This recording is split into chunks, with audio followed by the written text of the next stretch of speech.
누군가와 함께 있을 때 내가 자꾸 내 자신으로 존재하지 못한다는 느낌이 들면 그 사람과의 관계는 건강하지 않거나 그 사람과 관계는 잘 맞지 않는 것일 수도 있습니다. 아무리 돈 많고 능력 있고 뛰어난 사람이라 하더라도 그 사람과 함께 있으면 오늘 제가 말씀드릴 내용은 건강한 관계를 맺는 방법, 건강한 관계는 어떤 느낌을 토대로 이루어지고 또 건강한 관계인지 아닌지 구별하는 방법들을 제가 설명드리려고 합니다.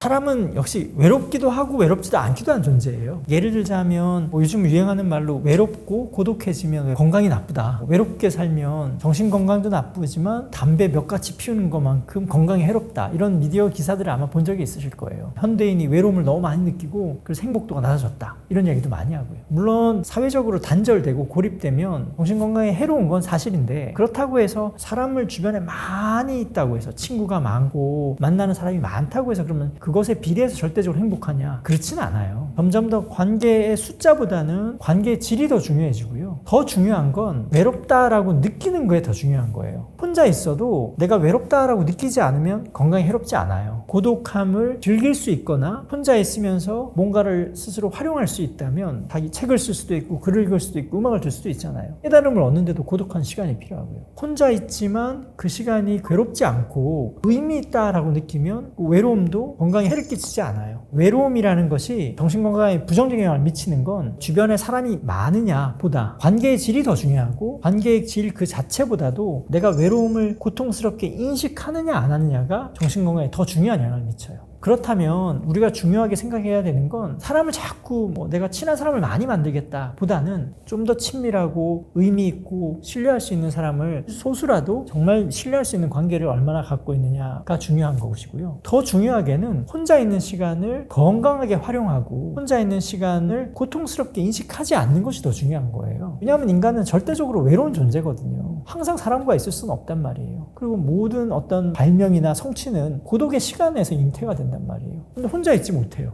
혼자 있으면 불안해요. 조금만 혼자 있으면 외로움 때문에 안절부절 못해요. 이렇게 하면 자기 성장을 이룰 수가 없단 말이에요. 그래서 외로움을 잘 활용하고 외로운 시간을 잘 자기 개발적으로 활용할 수 있는 힘을 기르는 것, 고독의 힘을 활용할 수 있는 능력을 키우는 것이 훨씬 더 중요하다고 말씀드릴 수 있습니다. 계속 누군가와 함께 있을 때 내가 자꾸 내 자신으로 존재하지 못한다는 느낌이 들면 그 사람과의 관계는 건강하지 않거나 그 사람과 관계는 잘 맞지 않는 것일 수도 있습니다. 누군가와 함께 있을 때 내가 성장한다고 느끼고 내 자신에 있는 그들의 모습이 존중받고 내가 성장한다라고 느끼면 그 사람과의 관계는 건강하고 좋은 관계를 맺고 있을 가능성이 높거든요. 어떤 특정한 사람과의 관계에서의 느낌, 내 자신의 느낌을 한번 잘 돌아보시는 게 중요할 것 같아요. 아무리 좋은 사람, 돈 많고 능력 있고 뛰어난 사람이라 하더라도 그 사람과 함께 있으면 괜히 내가 뭔가 모자란 것 같고 내가 자꾸 있는 그대로의 모습이 아니라 내 자신을 자꾸 꾸며내야 되는 것 같고 내 자신을 자꾸 숨겨야 되는 것 같다면 건강하지 않은 관계일 가능성이 많거든요. 가장 중요한 요인은 그 사람과 특정 사람과 함께 있을 때 내가 좀 존중감을 느끼는가 아니냐가 가장 중요한 것 같아요. 단순히 친절하고 배려하고 이런 느낌이 아니고요. 그 사람과 함께 있을 때 내가 나로서 존재할 수 있는 느낌, 내가 존중받는다는 느낌, 그러니까 내 있는 그대로의 모습이 고유한 모습이 부정당하지 않고 있는 그대로 인정받고 존중받는 느낌이 들어야 돼요. 예를 들자면 누구하고 있어요. A라는 사람과 함께 있는데 그 사람하고 있으면 내 내향적인 성향이 마치 흠집인 것처럼 자꾸 느껴져. 그러면 뭔가 이거는 자연스럽지 않은 관계예요. 있는 그대로 내 모습을 마치 넌 외향적이 돼야 돼. 넌 성격이 그게 문제인 것 같아.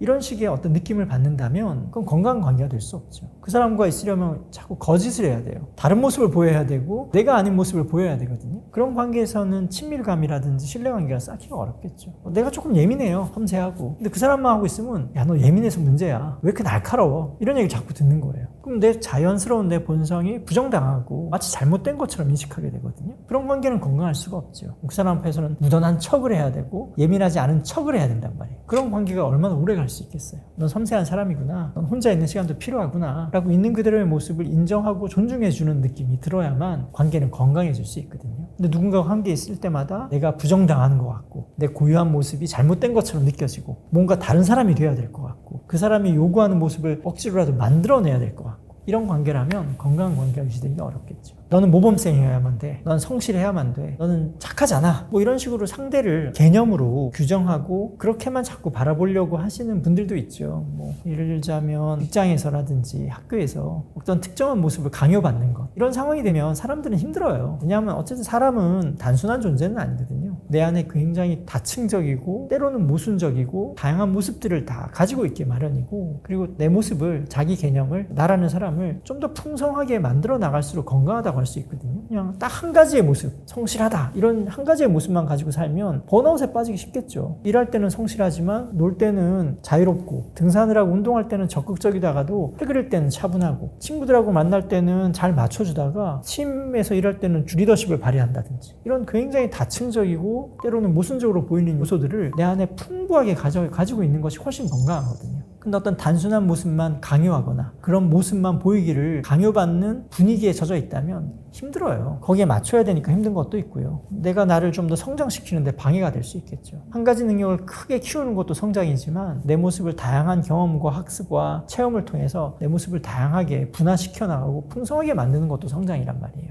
그런 성장이 저해되니까 어떤 단순한 개념으로 자기를 규정하려고 하는 문화 속에 있으면 고통받고 성장이 저해될 수밖에 없죠. 사람과의 관계는 어쨌든 다 거리 조절이거든요. 너무 가까이 있어서 내가 숨 막힐 것 같으면 물리적으로, 심리적으로 거리를 두는 거고요. 뭐 어쨌든 좀 더 친밀해지고 싶고 좀 더 그 사람을 더 알아보고 싶다면 심리적인 거리가 좀 더 가까워야겠죠. 방어를 내려놓고 자기 자신의 약점을 드러내 보이고 서로 공감하고 감정을 주고받아야 되죠. 심리적인 거리가 좁아져야겠죠. 근데 친하다고 해서 또 항상 심리적인 거리가 좁아야 되느냐? 가까워야 되느냐? 그것도 아니에요. 심리적인 거리를 필요에 따라서는 아무리 친밀한 관계를 하더라도 심리적인 거리를 늘려야 될 때도 있어요. 가족, 형제, 연인이라 하더라도 심리적인 거리를 적절하게 떨어뜨려야 될 때도 있어요. 각자만의 시간과 공간과 각자만의 역할들이 있어야 되거든요. 항상 친밀해야 돼. 항상 가까워야 돼. 이게 숨막히게 하는 거고요. 그렇다고 해서 너무 심리적인 거리를 또 두게 되면 친밀감을 느끼지 못하니까 어떤 사람을 통해서 느끼는 삶의 어떤 의미나 기쁨을 느끼지 못하게 되는 또 약점이 있겠죠. 그래서 모든 인간관계는 심리적인 거리 조절이라고 할 수 있어요.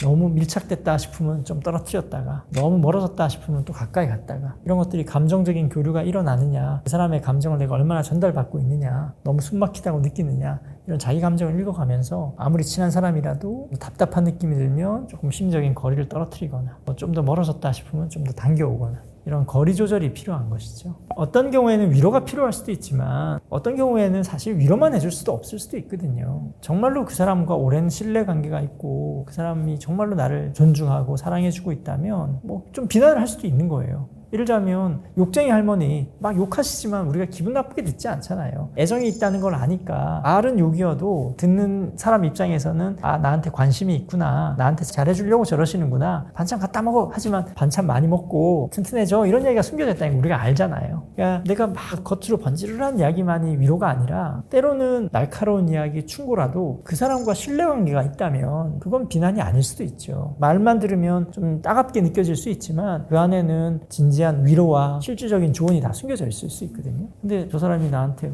힘내, 뭐 그럴 수도 있지, 직장을 그만두고 싶어요, 그래 때려쳐, 다녀와서 뭐 하겠니, 너라면 뭐든지 다 할 수 있어, 1년간 세계 여행하고 와서 그 다음에 직장 생활해도 늦지 않아, 뭐 이런 응원이 필요할 때도 있는데 현실에서 보면 마냥 그런 장밋빛 전망만 이야기해 줄 수 없을 때도 있다고요. 1년 동안 세계 여행을 하고 왔을 때, 돌아왔을 때 현실적인 문제도 걱정을 해줄 수도 있고, 직장이 힘들다고 사표를 내라고 하는 것이 응원일 수도 있지만 그 이후에 계획이 충분치 않다고 느끼면 좀 더 진지하게 같이 한번 이야기해보자 라고 제안을 하고 충고를 할 수도 있는 것이거든요. 내가 바라는 응원은 너라면 뭐든지 할 수 있어 라는 이야기를 듣고 싶었겠지만 실제로 듣는 사람 입장에서 그 사람을 진정으로 사랑한다면 마냥 그렇게 응원해 줄 수만은 없을 수도 있는 거거든요. 그래서 진지한 위로와 응원이 아니라 내가 듣고 싶지 않은 현실적인 조언을 하더라도 그 사람과 신뢰하는 관계, 그 사람이 진정으로 나를 생각하고 아끼고 애정하는 사람이라면 너무 표면적인 이야기에만 내가 원하는 이야기 아니라고 상처받지 마시고 그 사람의 진심을 한번 읽어봐주고 그 사람과 내가 어떤 관계였나, 그 이면과 역사를 좀 살펴보면 그 말을 하는 진심도 깨닫게 되니까요. 항상 드러나는 말과 그 이면에 담긴 진짜 의미를 좀 더 새겨드리려고 하는 것도 필요하겠죠. 저는 개인적으로 대인관계보다도요, 자기 자신과의 관계가 훨씬 더 중요하다고 생각을 하거든요. 사실 사람들은 사람들과의 관계를 피할 수 없고 관계 맺고 살아가야 되긴 하지만, 나라는 사람과 내 스스로 맺고 있는 관계의 반영인 경우가 대부분이에요. 내가 내 자신을 싫어하거나 내가 내 자신과 좋은 관계를 맺지 못하면 타인과의 관계도 대부분 다 힘들어지고 왜곡되기 마련이거든요. 실제로 내 자신을 비난하고 확대하는 사람은 다른 사람과의 관계에서도 건강하지 못한 관계 패턴이 나타나기도 해요. 뭐 너무 수동적으로 끌려간다든지, 비난받기 싫어서 너무 순응한다든지, 반대로 너무 과도하게 방어적이 되거나 적대감을 드러낸다든지. 내가 내 자신에게 관대하고 여유가 있으면 마찬가지로 다른 사람에게도 좀 더 관대하고 여유롭게 대하기가 좋아져요. 그런 성향을 더 많이 보여요. 실제로 대인관계에 내가 문제가 있다, 혹은 대인관계 어려움이 있다라고 하면 내가 내 자신을 어떻게 대하고 있나, 내가 내 자신을 어떻게 바라보고 있나를 한번 점검해 보시는 게 더 중요하다고 생각해요. 계속 일정한 게 대인관계 패턴에 문제가 생겨요. 뭐 항상 좋았다가 끝에는 항상 싸우고 관계가 끝나. 근데 그게 한 명이 아니라 내가 보니 내 자신이 자꾸 그런 패턴이 반복되는 것 같아 라고 느껴지신다면, 내가 내 자신을 좀 더 내 자신과 어떤 관계를 맺고 있나를 들여다봐야 돼요. 내 행동 패턴이 그런 관계 습관을 반복하게 만드는 내 요인은 없나를 들여다봐야 되거든요. 예를 들자면 내가 내 자신에 대해서도 항상 작은 일만 생기면 실망해요, 스스로. 내가 내 자신에 대해서 조그마한 실수가 생기면 나를 다그치는 사람이에요. 그러면 대인관계에서 처음에는 좋다가도 상대가 실수할 수 있거든요. 그럴 때 쉽게 실망하고 쉽게 비난을 해버리게 돼요. 내가 내 자신을 대하는 습관이 대인관계에서도 나타나게 가능성이 많거든요. 그래서 대인관계도 중요하고 대인관계를 어떻게 맺느냐도 중요하지만, 내가 내 자신을 어떻게 대하고 있는지, 내가 내 자신을 다정하게 대하고 있는지, 내가 내 자신에게 관대한지, 내가 내 자신에게 너무 엄격하고 통제적이고 내가 내 자신을 좀 더 쥐어짜고 있는 것은 아닌지, 그런 모습들이 대인관계에서도 반복되고 있는 것은 아닌지 하고 자기 자신을 돌아보는 것도 중요합니다.